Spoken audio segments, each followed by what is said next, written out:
Hello everyone. I welcome you all in this online class.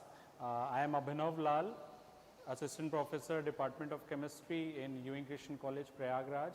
And in today's class, we will study about van der Waals radius. In our previous classes, we have started with periodic properties. Then we have seen about what are the different periodic properties, and we have started with atomic radius. So among atomic radius or determination of atomic radius on the basis of different type of bonds, we can classify atomic radius, or we can say that we can explain atomic radius on different types on the basis of bond. So first was covalent radius, which we have seen in our previous class. Today we will study about what do you mean by van der Waals radius. Then later part of this lecture we will see about metallic radius and ionic radius also.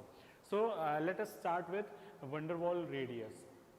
Now there is a difference between covalent radius and van der Waals radius, but the similarity is both are determined or both are considered when an atom forms a covalent bond. van der Waals radius और covalent radius हम जब determine करते हैं तो हम उन molecules के लिए डिटरमाइन करते हैं जो कोवलेंट बॉन्ड बनाते हैं, और कोवलेंट रेडियस और van der Waals रेडियस में डिफरेंस है. अगर आप यहाँ पर ये जो स्ट्रक्चर बना हुआ है एटम का, हम ये कह सकते हैं, सपोज हम एक एग्जांपल लेते हैं. Example we take for hydrogen molecule H2 molecule. तो आप यहाँ पर क्या देख रहे हैं कि ये एक H2 मॉलिक्यूल है और ये एक दूसरा H2 मॉलिक्यूल है. जब भी कोई मॉलिक्यूल बनता है तो एक आइसोलेटेड फॉर्म में कोई एक ही मॉलिक्यूल प्रेजेंट नहीं होता है, काफी सारे मॉलिक्यूल आसपास प्रेजेंट रहते हैं. और ये जो van der Waals रेडियस है, basically this van der Waals radius comes from van der Waals force of attraction. क्योंकि मैंने पहले भी बताया है कि एटॉमिक रेडियस जब हम डिटरमाइन करते हैं तो उसका जो बेसिस होता है, वो पहला जो इंपॉर्टेंट बेसिस है वो यही है कि जिस एटम के लिए आप एटॉमिक रेडियस देखना चाहते हैं वो किस तरीके का बॉन्ड बना रहा है. जिस तरीके का वो बॉन्ड बनाया होगा उसी प्रकार से उसका रेडियस हम डिटरमाइन करते हैं. तो जब हम यहाँ पर van der Waals रेडियस देख रहे हैं तो आपको ये समझ में आना चाहिए कि यहाँ हम कंसिडर करेंगे van der Waals force of attraction. और जो van der Waals force of attraction होता है वो सारे प्रकार के मॉलिक्यूल्स में प्रेजेंट होता है.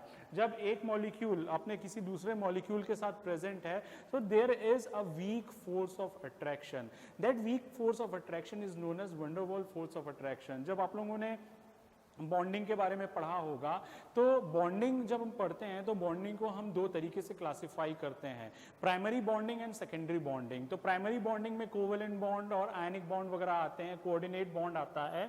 पर जो सेकेंडरी बॉन्डिंग होती है, सेकेंडरी बॉन्डिंग तब आता है जब कोई एक मॉलिक्यूल बन चुका, 2 एटम 3 एटम 4 एटम मिलके जब कोई मॉलिक्यूल बना चुके हैं और अब जब वो मॉलिक्यूल अपने ही किसी दूसरे मॉलिक्यूल के साथ प्रेजेंट है तो उनके बीच में जो अट्रैक्शन फोर्स है या कोई किसी तरीके का इंटरेक्शन है उसको हम कहते हैं सेकेंडरी बॉन्डिंग या सेकेंडरी इंटरेक्शन.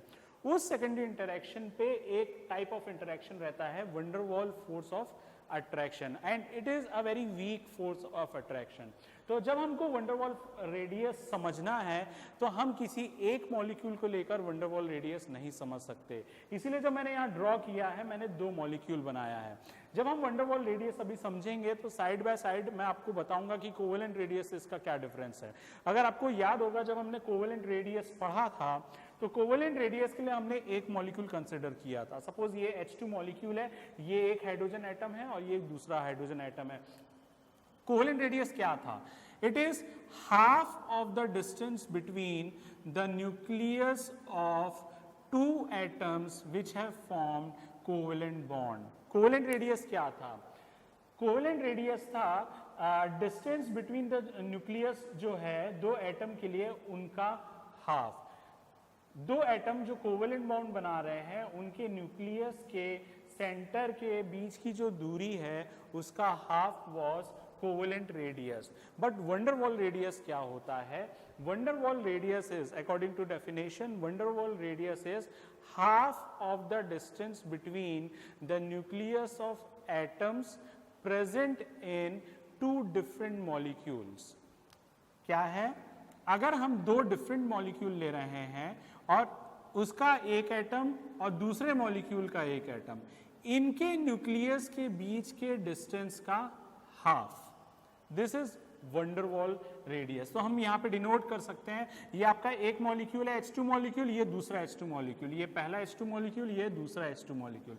जब आप कोवेलेंट रेडियस डिटरमाइन करते हैं तो कोवेलेंट रेडियस के लिए एक ही मॉलिक्यूल सफिशिएंट होता है, उसी में आप समझा सकते हैं। तो एक ही मॉलिक्यूल में जो न्यूक्लियस के बीच के डिस्टेंस का हाफ है, that is covalent radius. But जब एक से ज्यादा मॉलिक्यूल प्रेजेंट है और उनके बीच में वंडर वॉल इंटरेक्शन है, फोर्स ऑफ अट्रैक्शन है, तो इनके बीच इस मॉलिक्यूल के एक एटम और इस मॉलिक्यूल के एक एटम के न्यूक्लियस के बीच के डिस्टेंस का हाफ, तो ये जो डिस्टेंस आपको दिख रहा है, this is wonder Waals radius. अब एक क्वेश्चन ये अराइज होता है, जैसे हमने यहाँ एग्जांपल देखा है H2 मॉलिक्यूल का, और ये जो H2 मॉलिक्यूल है, ये एक H2 मॉलिक्यूल है, ये दूसरा H2 मॉलिक्यूल है। तो अगर हम H2 मॉलिक्यूल के लिए कोवेलेंट रेडियस डिटरमाइन करते हैं और वंडर वॉल रेडियस डिटरमाइन करते हैं, तो क्या दोनों की वैल्यू सेम है या डिफरेंट है? तो इस स्ट्रक्चर को देखकर, यहाँ पर मॉलिक्यूल के स्ट्रक्चर को देख के आपको क्लियर हो रहा होगा, ये सेम तो नहीं होंगे, ये डिफरेंट है। क्योंकि आप यहां पर देखिए, जब हम कोवेलेंट रेडियस को डिटरमाइन कर रहे हैं तो जो दोनों हाइड्रोजन एटम है वो ओवरलैप्ड फॉर्म में है। वो किस फॉर्म में है? ओवरलैप्ड फॉर्म में है। पर जब हम वंडर वॉल रेडियस मेजर कर रहे हैं तो ये हाइड्रोजन एटम और ये हाइड्रोजन एटम ओवरलैप्ड नहीं है, ना ही जुड़े हुए हैं, वो उनके बीच में एक गैप है।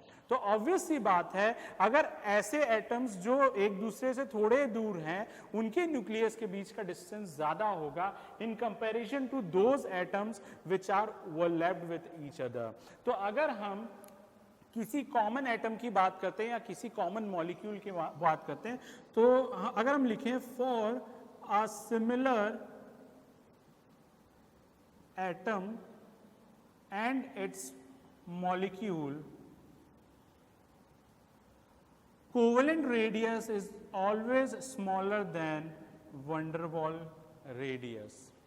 किसी सिमिलर एटम या कोई एक सेम एटम और उसके मॉलिक्यूल को अगर हम देखें, जैसे हमने यहाँ पे हाइड्रोजन का एग्जांपल लिया है, तो जो H2 एटम हाइड्रोजन एटम है और H2 मॉलिक्यूल उससे जो बना है, उससे अगर हम डिटरमाइन करें तो हाइड्रोजन के लिए जो उसका कोवेलेंट रेडियस होगा वो हमेशा छोटा होगा उसके वंडर वॉल रेडियस से। So this is a major difference between covalent radius and van der Waals radius. और जो कंडीशन अगर हम देखें तो कोवेलेंट रेडियस डिटरमाइन करने के लिए एक मॉलिक्यूल सफिशिएंट है। आप किसी एक मॉलिक्यूल को लेकर कोवेलेंट रेडियस समझा सकते हैं, बट अगर आपको वंडर वॉल रेडियस समझना है तो मिनिमम 2 मॉलिक्यूल की वहां पर जरूरत होती है।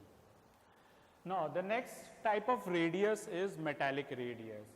अब ये एक स्पेशल केस आता है कि अभी इसके पहले हमने जो कोवेलेंट रेडियस और वंडर वॉल रेडियस देखा, उससे मेटालिक रेडियस कैसे डिफरेंट है। तो सबसे पहला चीज, जैसे नाम में मेटालिक है, इसका मतलब है ये किसी मेटल का रेडियस होगा। तो चाहे वो एस ब्लॉक के एस ब्लॉक के जो मेटल्स हैं, पी ब्लॉक में कुछ मेटल्स हैं और डी ब्लॉक के मेटल्स हैं। तो यहाँ पर स्पेशली अगर हम देखें मेटल्स की बात करते हैं, तो मेटल की एक खासियत ये होती है कि जब मेटल अपने आइसोलेटेड फॉर्म में होता है तो सिंगल एटम प्रेजेंट नहीं होता, वे एक क्लस्टर के फॉर्म में प्रेजेंट होते हैं। तो उनमें अगर हमको रेडियस डिटरमाइन करना है तो मेटालिक रेडियस एक्चुअली होता है half of the distance between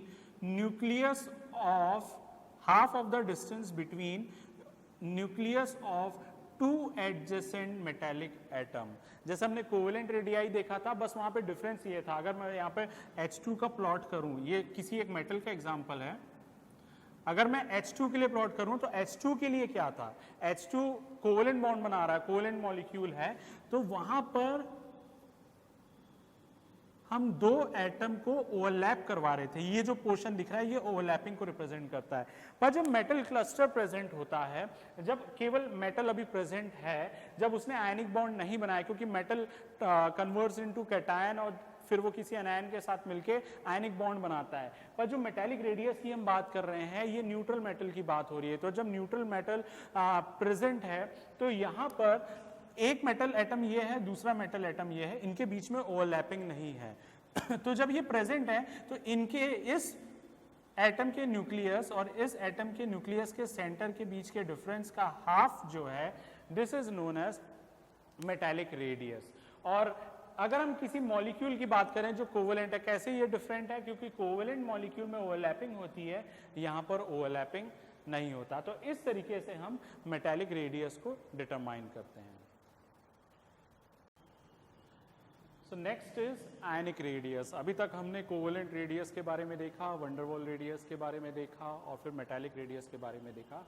जो लास्ट टाइप का रेडियस है वो है ionic radius. And as a name suggest, ये किसके रेडियस को डिनोट कर रहा है, ये आयंस के रेडियस को डिनोट कर रहा है। यहाँ पर आपको दिख रहा होगा, यहाँ पर एक कैटायन है और एक अनायन है, उनके बीच में अगर आयनिक बॉन्ड बना हुआ है, एक फोर्स ऑफ अट्रैक्शन है, क्योंकि ऑपोजिट चार्जेस हैं। कैटायन में पॉजिटिव चार्ज होता है, अनायन में नेगेटिव चार्ज होता है, और उनके बीच में अगर एक फोर्स ऑफ अट्रैक्शन है तो वो अपने क्रिस्टल लैटिस में प्रेजेंट होते हैं। आप लोगों ने सॉलिड स्टेट पढ़ा होगा, सॉलिड स्टेट में जितने भी क्रिस्टल लैटिसेस होते हैं वो एक्चुअली में बनते हैं कैटायंस और अनायंस के अट्रैक्शन फोर्स की वजह से। तो कुछ लैटिस पॉइंट्स पे कैटायंस प्रेजेंट होते हैं, उनके एडजेसेंट पे अनायंस प्रेजेंट होते हैं और एक अट्रैक्शन फोर्स उनके बीच में होता है। तो यहाँ पर हमने एक कैटायन और एक अनायन को लिया हुआ है। अब अगर हम डिफरेंस देखना चाहें कोवेलेंट बॉन्ड से, तो बॉन्डिंग में आप लोगों ने पढ़ा होगा कोवेलेंट बॉन्ड ओवरलैपिंग से बनता है, पर जो आयनिक बॉन्ड है वो इलेक्ट्रॉन के गेन और लॉस से बनता है। और जब इलेक्ट्रॉन लूज कोई एटम इलेक्ट्रॉन लूज करता है तो कैटायन बनता है, और कोई दूसरा एटम इलेक्ट्रॉन गेन करता है तो अनायन बनता है। और जब वो उसमें पॉजिटिव और नेगेटिव चार्ज आता है तो उनके बीच में अट्रैक्शन फोर्स आता है। उसकी वजह से एक तरीके का आयनिक क्रिस्टल हमने शो किया हुआ है जिसमें एक कैटायन और एक एनायन है। अब अगर हम यहाँ बात करें कि according to definition what do you mean by ionic radii और आयनिक रेडियस, तो according to ionic radius, according to definition, ionic radius means it is the distance between the nucleus of an ion up to which it experience its attraction force to the other electron cloud. अगर हम इसको simple words में समझना चाहें तो वो ये है कि अगर कैटायन का अगर हम देखें, किसी कैटायन के लिए इसको हम कंपेयर करेंगे न्यूट्रल एटम्स के साथ भी। अगर कोई कैटायन है अभी और उसका ये न्यूक्लियस है, तो according to definition ionic radius क्या है? आयनिक रेडियस है distance between the nucleus of this ion up to which it experience the nuclear attraction, up to which it experience the nuclear attraction और force of the adjacent electron charge cloud.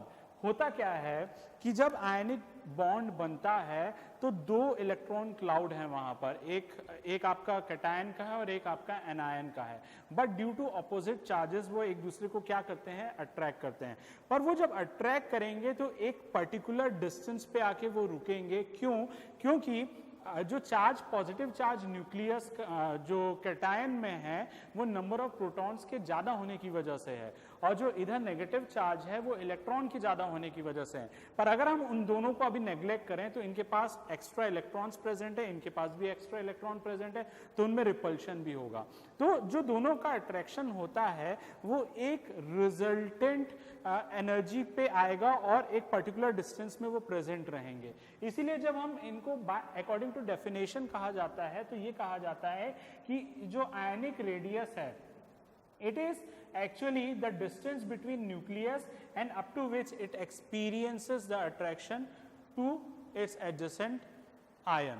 अब चाहे अगर आप anion की बात करो या cation की बात करो, अगर अब हम इंडिविजुअली देखना चाहें कि एक न्यूट्रल एटम है और उससे बना हुआ कैटायन है, और अगर एक न्यूट्रल एटम है और उससे बना हुआ एनायन है, उनमें रेडियस का क्या चेंज आता है, तो ये बहुत इंपॉर्टेंट पॉइंट है।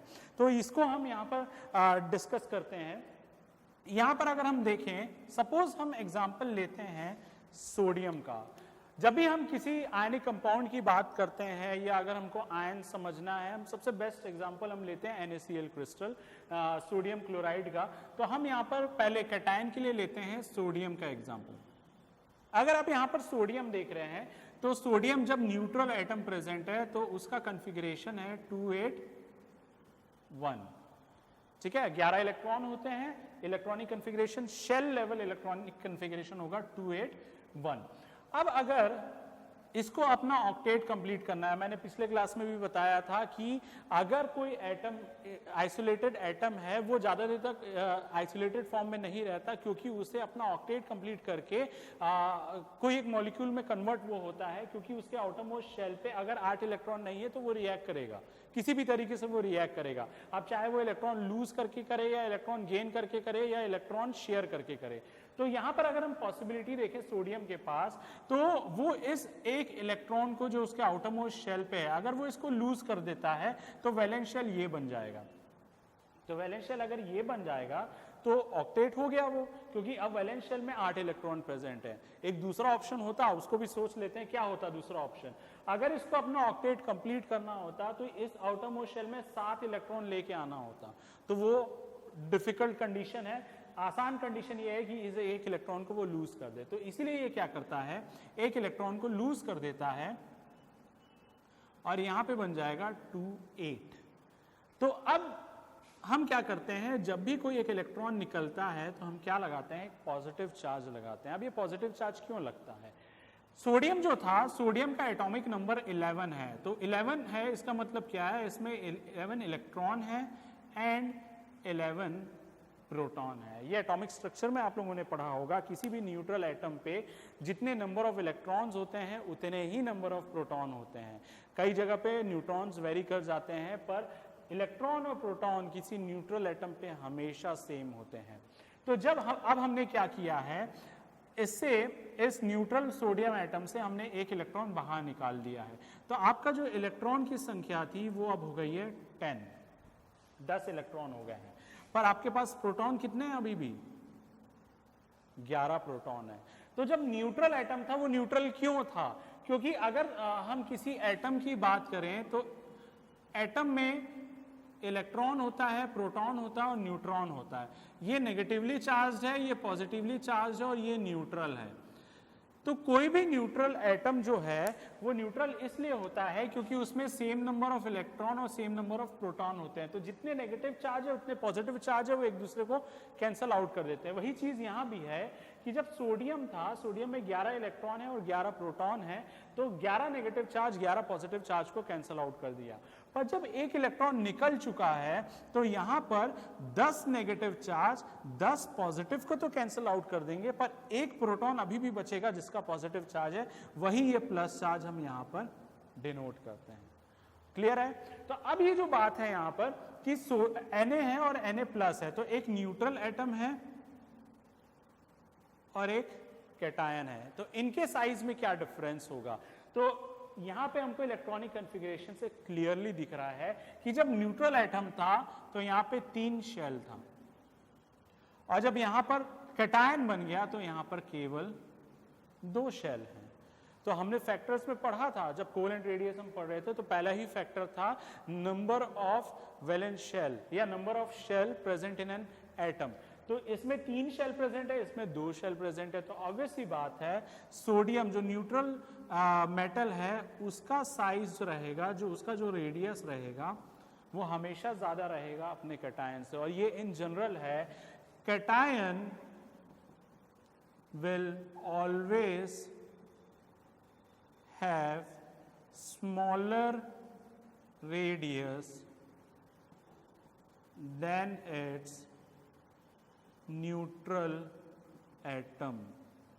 ये पॉइंट सारे एटम्स के लिए एप्लीकेबल है। कोई भी एटम हो अगर उससे कैटायन बनता है तो कैटायन जो होगा अपने न्यूट्रल एटम से हमेशा छोटा होगा साइज में, उसका रेडियस हमेशा कम होगा।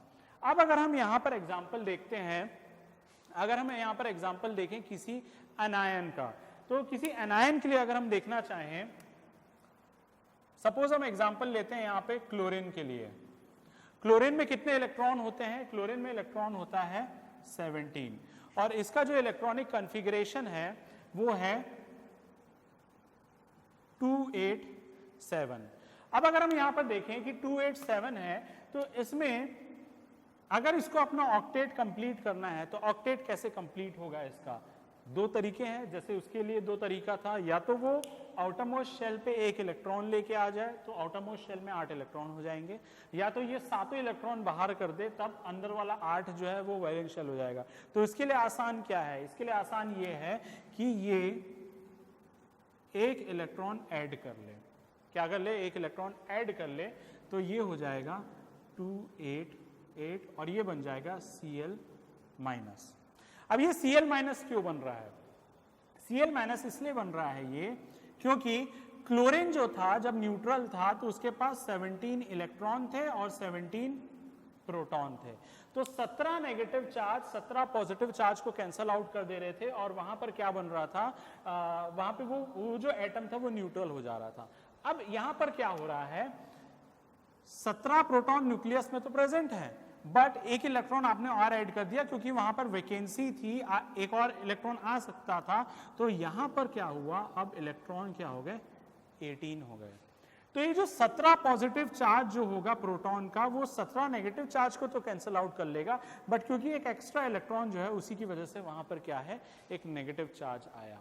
अब अगर हम कंपेयर करें इनके साइज को तो क्या होगा, अब आप देखिए जैसे यहां पर हमने सिंपली कंपेयर कर लिया था शेल से कि यहां पर शेल नंबर ही चेंज हो गई थी, यहां पर 3 शेल था, यहां पर 2 शेल है, पर इस केस में अगर आप देखोगे तो यहां पर 3 शेल ही हैं और यहां पर 3 शेल है, तो यहां पर जो शेल नंबर था वो चेंज नहीं हुआ, पर चेंज क्या हो रहा है, इलेक्ट्रॉन्स चेंज हो रहे हैं। तो इससे होगा क्या, अगर हम कंपेयर करें chlorine as a neutral atom and chlorine negative charge, तो हो क्या रहा है, अगर यहां पर इलेक्ट्रॉन इंक्रीज हुआ है, एक इलेक्ट्रॉन इंक्रीज हुआ, आप इमेजिन करिए अब यहां पर न्यूक्लियस है क्लोरीन का, उसमें 17 प्रोटॉन है और जब तक वो न्यूट्रल था तो 17 इलेक्ट्रॉन प्रेजेंट थे, उनके बीच में एक न्यूक्लियर फोर्स ऑफ अट्रैक्शन था। आप इमेजिन करिए, आप लोगों ने टग ऑफ वॉर देखा होगा, खेला भी होगा, जिसमें एक रस्सी होती है और एक सेंटर पॉइंट होता है, तो अगर यहाँ पे 5% एक साइड है और 5% एक साइड है, तो एक टग ऑफ वॉर की जब वो स्टार्ट होता है तो 5% अपनी तरफ उस रस्सी को खींचते हैं और 5% अपनी तरफ खींचते हैं, जो स्ट्रांग होता है वो रस्सी उसकी तरफ चला जाता है और जो मार्क होता है वो उनके साइड पे चले जाती है।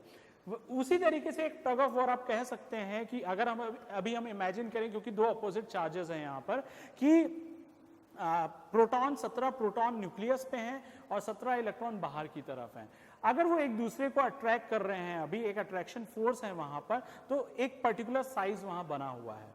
अब आप इमेजिन करिए कि जो न्यूक्लियस के अंदर जो कंडीशन है वो अभी सेम है, बट बाहर की जो कंडीशन है वो चेंज हो गई। क्या चेंज हो गया, एक एक्स्ट्रा इलेक्ट्रॉन बाहर आ गया, तो होगा क्या, एक एक्स्ट्रा इलेक्ट्रॉन आने की वजह से जो एक फोर्स ऑफ अट्रैक्शन जो है इधर की ओर ज्यादा हो जाएगा, जो नंबर ऑफ इलेक्ट्रॉन्स हैं वो बढ़ गया, तो उससे होगा क्या, जो न्यूट्रल एटम की जो साइज थी उससे एनायन की साइज क्या हो जाएगी, बड़ी हो जाएगी। तो किसी भी एटम के लिए for any atom it's anion is always greater in size than its neutral atom।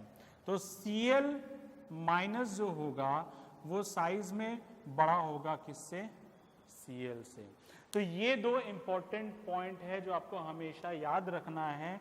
किसी भी एटम के लिए अगर आप उसके कैटायन और एनायन को कंसिडर कर रहे हैं तो कैटायन जो होगा वो अपने न्यूट्रल एटम से हमेशा छोटा होगा और एनायन जो है वो अपने न्यूट्रल एटम से हमेशा बड़ा होगा। इसलिए जब हमने जब एक आयनिक बॉन्ड ड्रॉ किया था स्टार्टिंग पे, तो हम नॉर्मली क्या करते हैं, कैटायन को एक स्मॉल साइज से रिप्रेजेंट करते हैं और एनायन को एक बड़े साइज से हम रिप्रेजेंट करते हैं।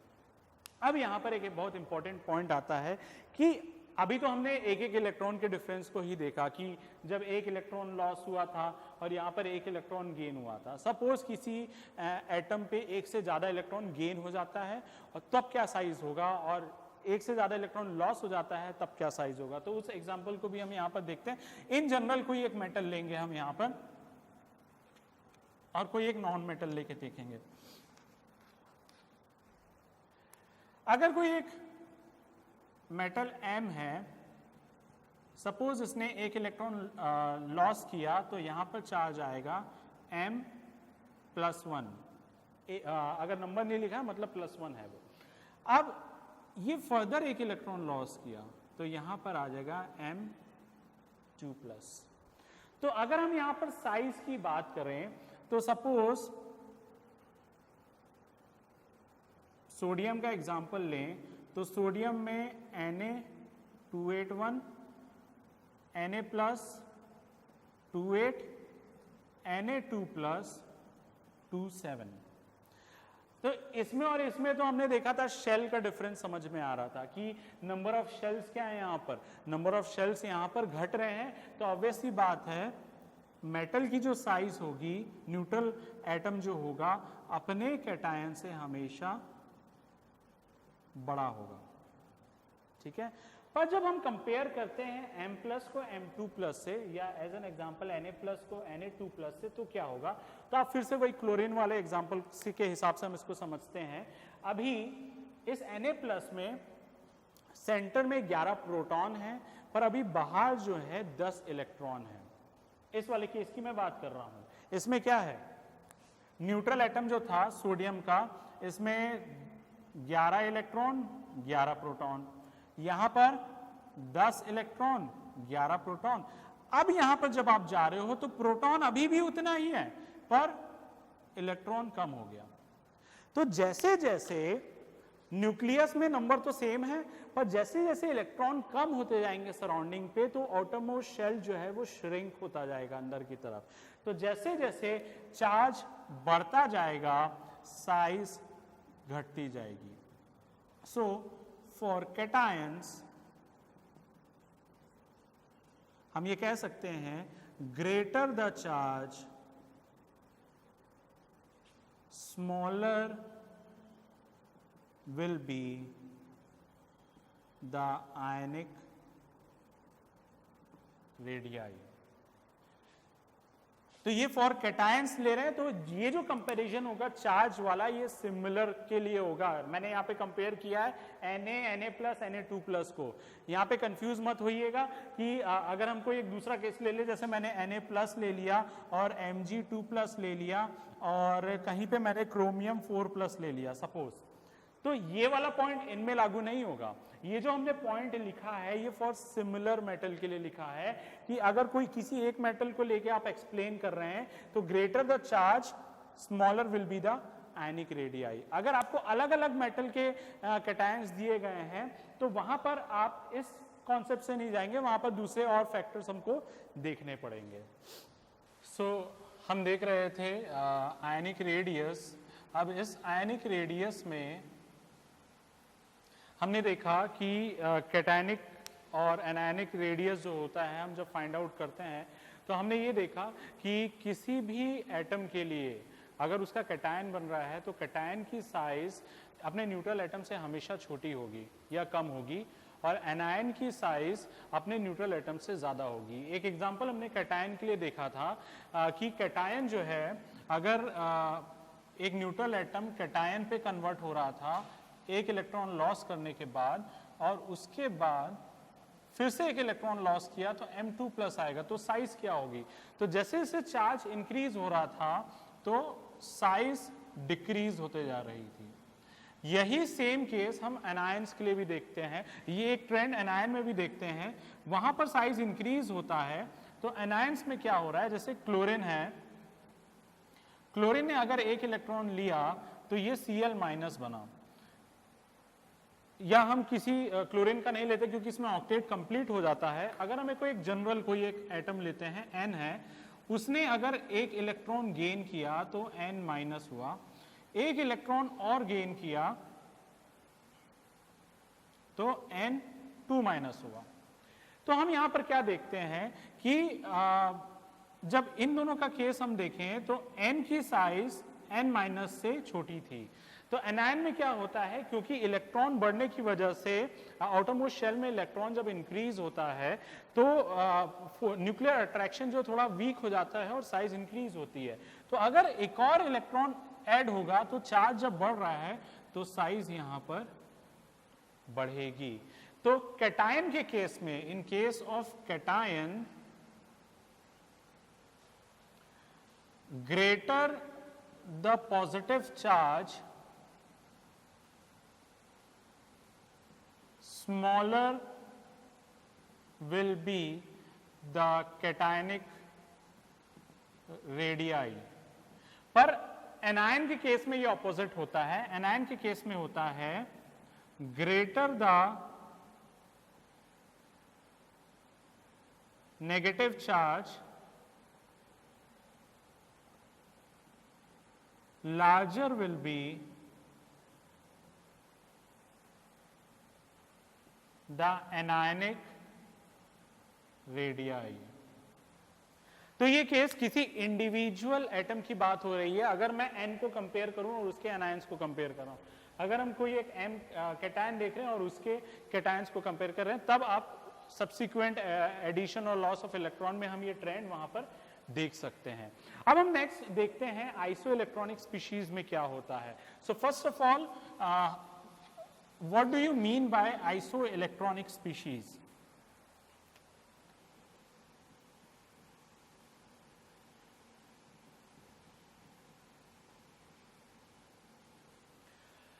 As the name suggests, iso means same, और जो इलेक्ट्रॉनिक टर्म आया है ये इलेक्ट्रॉन के लिए आया है। तो ऐसे स्पीशीज जिनमें same number of electrons present होते हैं उनको हम कहते हैं आइसो इलेक्ट्रॉनिक स्पीशीज। अब यहाँ पर जब हमने स्टार्ट किया था पीरियोडिक प्रॉपर्टीज, तो वहां पे भी हमने डिस्कस किया था, एक पॉइंट मैंने बताया था कि कोई भी दो न्यूट्रल एटम अगर हैं तो उनमें सेम नंबर ऑफ इलेक्ट्रॉन नहीं हो सकता। तो अगर हम यहाँ पर कह रहे हैं आइसो इलेक्ट्रॉनिक स्पीशीज, मतलब दो या दो से अधिक ऐसे स्पीशीज हैं जिनमें सेम नंबर ऑफ इलेक्ट्रॉन्स हैं, तो इसे हम क्या समझ सकते हैं, वो जो दो या दो से अधिक स्पीशीज होंगे उनमें कुछ न्यूट्रल होगा, एक न्यूट्रल होगा, बाकी सारे क्या होंगे, चार्ज्ड होंगे। तो जैसे यहां पर हम एक केस देखते हैं, nitrogen, oxygen, fluorine, neon, sodium और मैग्नीशियम। अगर हम इनका एटॉमिक नंबर देखें तो ये 7 है, ये 8 है, ये 9 है, ये 10 है, ये 11 है और ये 12 है। तो अभी एटॉमिक नंबर इनके अलग अलग है, तो उसी के हिसाब से इनमें नंबर ऑफ इलेक्ट्रॉन्स होंगे। इसमें 7 electron, 8 electron, 9 electron, 10 electron, 11 electron और 12 इलेक्ट्रॉन। अब हम क्या कर रहे हैं, नियॉन, क्योंकि जो नोबल गैस है वो इजीली, वो कैटायन नहीं बनेगा ना ही एनायन बनेगा, तो हम नियॉन को वैसा का वैसा ही रख रहे हैं। अब हम क्या कर रहे हैं, अगर मुझे फ्लोरीन को नियॉन के बराबर इलेक्ट्रॉन लाना है तो मुझे इसमें एक ऐड करना पड़ेगा, और अगर एक इलेक्ट्रॉन ऐड हो रहा है तो ये क्या बनेगा, F माइनस। अगर मुझे इसमें 10 लाना है तो 2 इलेक्ट्रॉन ऐड करना पड़ेगा, बनेगा O2 माइनस। और इसमें अगर मुझे ऐड करना है तो ये बनेगा N3 माइनस। सिमिलरली अगर मुझे सोडियम में 10 इलेक्ट्रॉन लाने हैं तो ऑलरेडी 11 है उसमें, तो हमें क्या करना पड़ेगा, एक इलेक्ट्रॉन निकालना पड़ेगा, तो ये बन जाएगा Na प्लस। और मैग्नीशियम से हमें 2 इलेक्ट्रॉन निकालना पड़ेगा, तब ये बनेगा Mg2 प्लस। तो ये जो सीक्वेंस आपको दिख रहा है, this 6 species are isoelectronic species.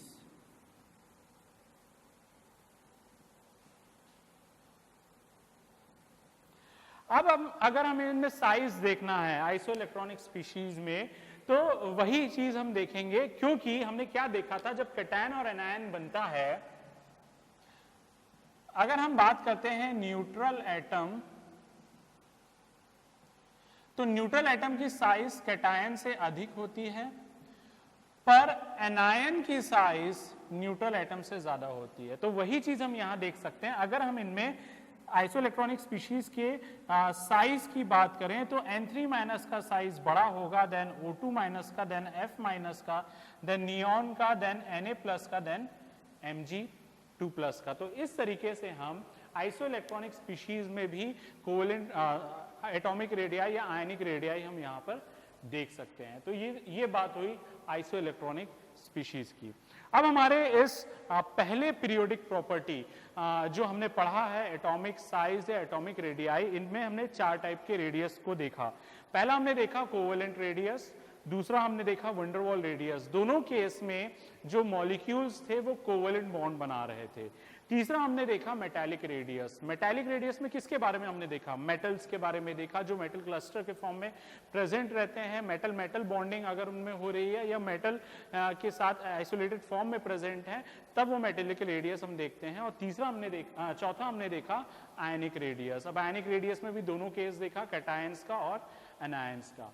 अब लास्ट जो इस पीरियोडिक प्रॉपर्टी, जो पहला पीरियोडिक प्रॉपर्टी हम पढ़ रहे हैं, उसमें सबसे लास्ट टॉपिक है general trend in periodic table.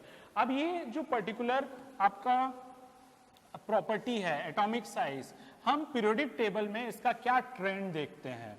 तो ट्रेंड ऑफ एटॉमिक साइज और रेडियाई इन पीरियोडिक टेबल। अब इसमें अगर हम देखना चाहें तो इंट्रोडक्शन में मैंने ये बताया था कि पीरियोडिक टेबल को क्लासिफाई 3 तरीके से किया जा सकता है, group wise, period wise and block wise. तो हम यहां पर 2 चीज देखेंगे। ग्रुप्स क्या होते हैं पीरियोडिक टेबल में? जो वर्टिकल कॉलम्स होते हैं दे आर ग्रुप्स। तो अगर मैं यहां पर एग्जांपल लूं ग्रुप 1 के एलिमेंट्स का, जैसे हम हाइड्रोजन को अभी स्किप कर रहे हैं, हम लिथियम से आ रहे हैं। Lithium, sodium, potassium, rubidium, caesium, ये आपका ग्रुप 1 है। Alkali metals. अगर हम इसमें ट्रेंड देखें तो क्योंकि हमने चारों टाइप के रेडियस देख लिया है, फैक्टर्स देखा कौन कौन से फैक्टर्स है जो अफेक्ट करते हैं, तो अगर हम इसमें देखें तो इसका जो कॉन्फ़िगरेशन था, लिथियम का 2-1, इसका 2-8-1, इसका 2-8-18-1, और इस तरीके से फर्दर हम जब आते हैं तो ये नंबर ऑफ शेल्स जो है, यहाँ 3 शेल है, यहाँ 2 शेल है, यहाँ पर 3 शेल हो जाएंगे, यहाँ 4 शेल हो जाएगा, यहाँ 5 हो जाएगा और यहाँ पर 6 हो जाएगा। जो नंबर ऑफ शेल्स इंक्रीज हो रहे हैं, तो इससे हम क्या देखते हैं? ऊपर से नीचे आने पे नंबर ऑफ शेल इंक्रीजेस। क्या हो रहा है यहां पर? हम यहां पर ये देखते हैं कि ऊपर से नीचे आने पे नंबर ऑफ शेल इंक्रीजेस। तो उससे होगा क्या? एटॉमिक साइज और रेडियाई इंक्रीजेस। तो पीरियोडिक टेबल में टोटल 18 ग्रुप हैं। आप किसी भी ग्रुप को ले लीजिए, उस ग्रुप को अगर आप स्टडी करेंगे on the basis of atomic size, तो आप ये पाएंगे जब आप ऊपर से नीचे आते हैं, when you come from top to bottom in a group, number of shell will always increase, so the atomic size and atomic radii will increase. दूसरा केस हम देखते हैं for a period.